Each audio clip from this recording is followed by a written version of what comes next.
For 1,352 days, Belgium were the #1 team on Earth. They produced the best goalkeeper of a World Cup, a captain who finished second in the Golden Ball voting, one of the greatest midfielders of his generation, the country's all-time record scorer.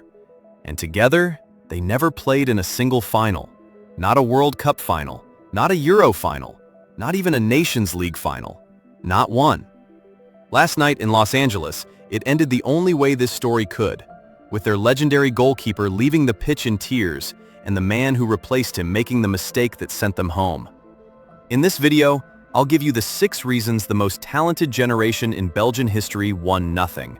And reason number 6 is the one almost nobody talks about. Hit the like button early. If the story doesn't grab you, you can take it back at the end. Deal? Reason number 1, Belgium built a factory for players, not for a team. This generation wasn't luck. After a humiliating World Cup in 1998, the Federation tore up its entire youth system. Every junior national team switched to 4-3-3. A university analyzed around 1,500 kids' matches, found children barely touched the ball, so Belgium moved to small-sided games. Coaching courses were made free, and enrollment grew 10 times over.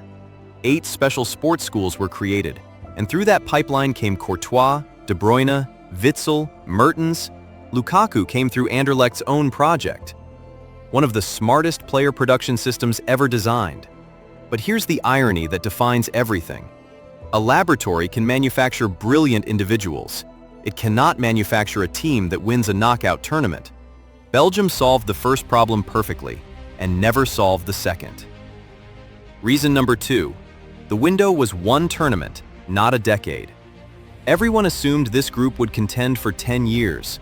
Run the ages, and the truth is brutal. In 2014, they were too young.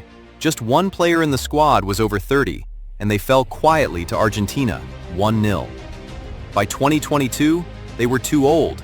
More than half the starting 11 against Canada was past 30, and De Bruyne said it out loud before the tournament even started. No chance. We're too old.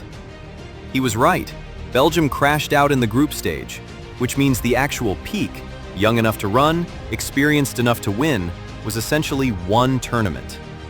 Russia, 2018, one window. And what they did with it is reason number 3. Reason number 3, they treated 2018 as the beginning, when it was the peak. Because be clear, that summer, Belgium were magnificent. They won all 3 group games. They came back from 2-0 down against Japan to win 3-2. Then they beat Brazil. Courtois made 9 saves. Martinez's tactical plan was a masterpiece. 2-1. 6 wins in 7 matches, 16 goals, the best World Cup in the country's history. And the semifinal against France? They weren't outclassed. They lost 1-0 to a header from a corner. 1 set piece from the final. And here's the fatal part. They left Russia convinced it was a launch pad. Hazard said the team would be even stronger in 2 years. It never was. Hazard's body broke down at Real Madrid. The back line aged. The bronze wasn't a step toward the trophy. It was the trophy, and nobody in Belgium wanted to admit it. Reason number 4. The coaches never quite matched the players. In 2016, Mark Wilmots managed a squad of superstars with no clear system, and a Wales side at only its second major tournament in history took them apart, 3-1. In a Euro quarter-final, Belgium were favorites to win. Wilmots was sacked. Roberto Martinez made them braver and delivered that brilliant 2018, but then spent years locked into the same back 3, loyal to the same aging core, while younger legs waited. Golden players, but never quite the golden decisions above them. Reason number 5. When the moment finally came, they could not close. If you want one match that explains this entire generation, it's the Nations League semifinal in 2021. Belgium led France 2-0 at halftime. A final, the thing that had escaped them for a decade, was 45 minutes away. France scored 3 times. Theo Hernandez won it in the 90th minute, and a Lukaku goal that would have made it 3-2 was ruled out for offside. Even with one hand on a final, Belgium couldn't close the door. And by Euro 2024, the fear had taken over completely. A loss to Slovakia, A goalless draw with Ukraine so cautious their own fans booed. De Bruyne leading the players off the pitch away from the supporters, and an exit to France off a deflection. The team built on brave, attacking principles ended up too scared to attack. Reason number 6, the one nobody talks about. Across 12 years, this generation never got a second chance and never needed penalties to lose. Look at the exits. Argentina, 0-1. Wales, 1-3. France, 0-1. Italy, 1-2. France again, 0-1. Spain, 1-2. 6 knockout defeats and not a single penalty shootout. Never crushed, never humiliated. Always one goal, one corner, one deflection away. And that is exactly what kept the illusion alive. Every exit was close enough to believe the next tournament would fix it, until there were no tournaments left. Which brings us to how it ended, because this World Cup gave the story a final act no screenwriter would dare. First, the old fire, one last time.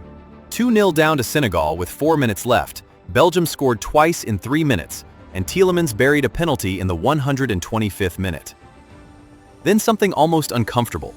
Against the United States, with De Bruyne left on the bench for the entire match and Lukaku starting from it too, Belgium played their most convincing game of the tournament, 4-1, with a double from Charles de Ketelaere, the face of the next generation. Belgium looked most free the moment the Golden Generation stopped carrying them. Sit with that one. And then, Spain. Before kickoff, Captain Tielemans injured himself in the warm-up. Onana was already gone with a knee injury. Still, de Ketelaire's header made it 1-1, the first goal Spain had conceded in the entire tournament, ending a record run of 650 scoreless minutes. Belgium were standing toe-to-toe with the best team in the world. Then, in the 71st minute, Courtois, after making save after save, felt his thigh go. He walked off in tears in what may have been his last World Cup match, his 21st, more than any goalkeeper in history except Neuer. 17 minutes later, his young replacement spilled a routine long shot, and Mikel Merino, the same Merino who had just knocked out Portugal, buried the rebound. 2-1. The Golden Generation ended with its greatest player crying on the bench, and the next generation's goalkeeper making the mistake that sent them home. So, were they a failure? After the match, Courtois answered the critics himself. "We always hear that our Golden Generation never won anything," he said. "But we are Belgium." And he has a point. A nation of 12 million produced the #1 team in the world, a bronze medal, and a decade at the top table. But the harshest truth is also true. Greatness arrived exactly once, in 2018, and Belgium spent 8 years trying to convince themselves that moment could be recreated. It never can be. So here's my question for you. Which of the 6 reasons actually killed this generation? The short window, the wasted 2018, or the failure to close? And the bigger one, can a generation this good really be called a failure just because there's no trophy? Or is the trophy the only measure that counts? Tell me in the comments. And if you want to see what that same Mikel Merino did to Portugal 3 days earlier, the full breakdown of another giant that went home, that one's already on the channel.